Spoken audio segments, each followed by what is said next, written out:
Gigabyte just launched the AORUS Infinity. It's white, it's wood, it's the 5080 with 16 gigabytes and it matches the motherboard they brought out, the X870E AORUS X3D Wood Edition. This is everything for somebody who wants to build an all-white setup, am I right? These might be the most beautiful graphics cards on the market right now. This is the 5090 that we saw at CES in 2026. It's a complete redesign of the graphics card with two massive fans and one small fan in the middle. They completely redesigned the shroud. It only has one 12-volt adapter and it comes in white now. And there's also rumors that this will be coming out to the rest of the lineup like the 5070. Some of the different things you'll notice on the design is the fact that there's a little bit of a wood accent on the white one, where the black one, the 5090, just does not have that. You'll also notice a little speaker cover that they have over the middle small fan, which I find kind of cool. And on the 5090, we'll see the little covers around the fans that make it look quite special. And the same goes for the white version, just without the silver rim.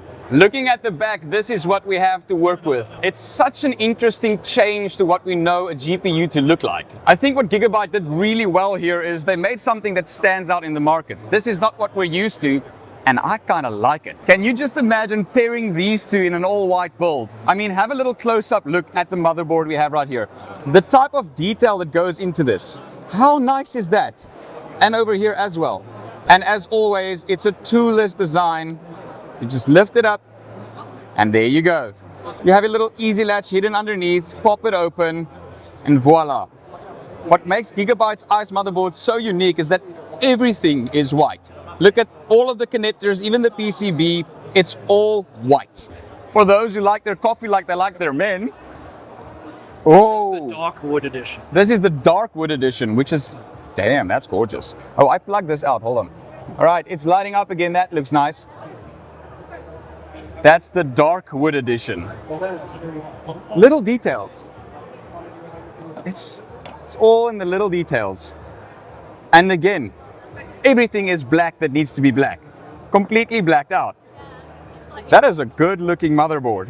One small extra thing I want to show you showcased here at Computex 2026 at the Gigabyte booth is the water cooler. This is the AORUS Elite 360 ICE, and if you think you have an all-white build figured out, this is going to take it to the next level if you want an all Gigabyte AORUS gaming PC. It's all in the reflection of the water cooler block. It's all white, has a screen. What Gigabyte is doing is they're taking the R&D they did on the fan designs for the graphics cards and bringing it over to the water cooler so that we have an increase in performance and a decrease in noise. Using AI, this is how your PC would look if you had these three components all mixed together for an all-white Gigabyte AORUS build. For a first-time hands-on experience with what they're launching this year, this is giving us a taste of what Gigabyte is planning for 2026 and also Q1 and 2 of 2027. Computex 2026 is massive and more videos are coming soon. I'll zoom into these products during the week of Computex 2026, mostly on my shorts, so check them out. We're doing more than 100 videos this week. I hope you got some good value from this video. I'll see you in the next one. This was Stefan from Computex, out.